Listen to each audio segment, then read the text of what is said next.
the honor of serving with you these last several years.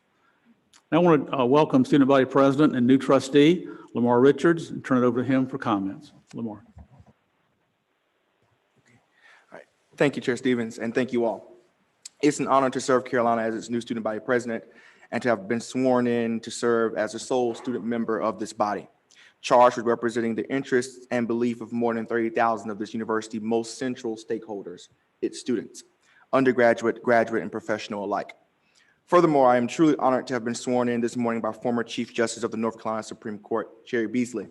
I give my sincere thanks to Chief Justice Beasley for being a part of this ceremony on this historic day as the first African-American woman to serve our great state as Chief Justice. A historic day indeed.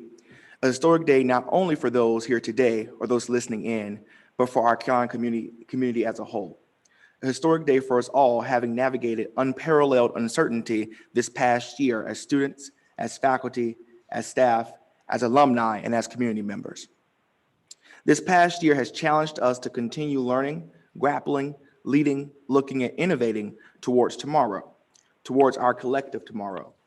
A tomorrow that intentionally recognizes our shared past, that reckons with our shared history, but realizes tomorrow's potential. Walking into this new phase of my life, my wonderful team and I established several foundational pillars that will hopefully guide the work of student governance and shared governance at the university over the next century or so.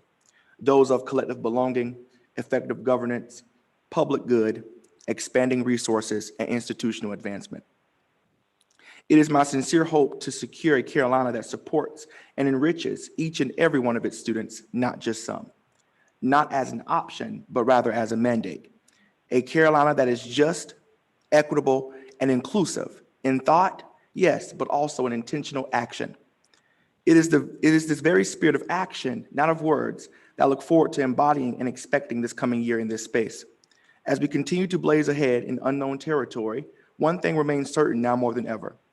The future of this university is not a result of any single person, but rather the collective of many people working together for the good and the betterment of the place we all love and cherish.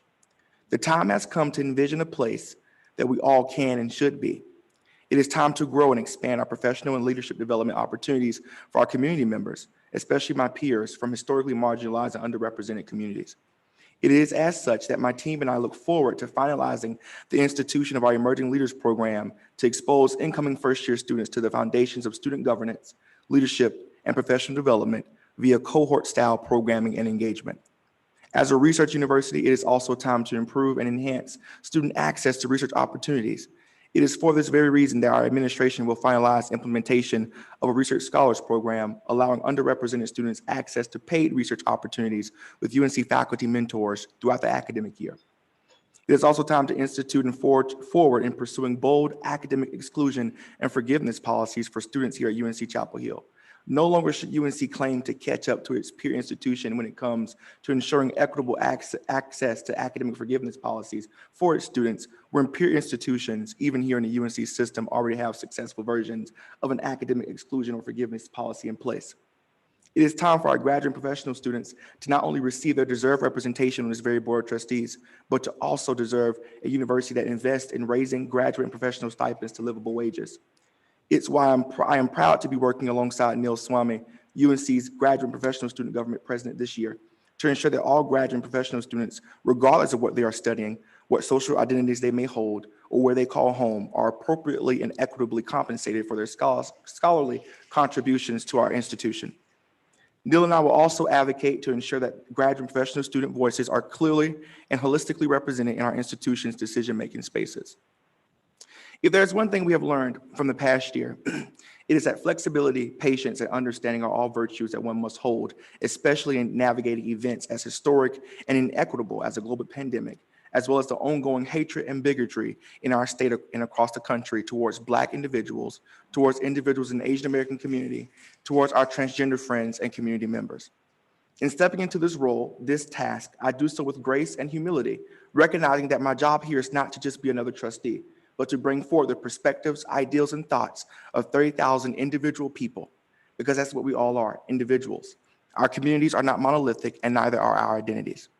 So as I address you all today, I do so with a sense of pride in my peers who are so very intelligent and worthy of good and quality representation in both me and their leadership. In the midst of adversity, upon adversity, it is time for our university to rise to the challenge, to lead by example, to be flexible, patient, understanding, and compassionate as students, faculty, staff, and community members continue to navigate the far-reaching effects of the COVID-19 pandemic into the summer and during the next academic year. As you probably can tell, I have a lot to say. In a world filled with uncertainty, I assure you that will remain constant as I attempt to do my best as the only student in this space. I hope we are all able to work together to secure a better, brighter tomorrow for all Tar Heels. Thank you once again. It is truly an honor to represent Carolina student body on this board of trustees, and I pray for a promising and prosperous year ahead. Thank you.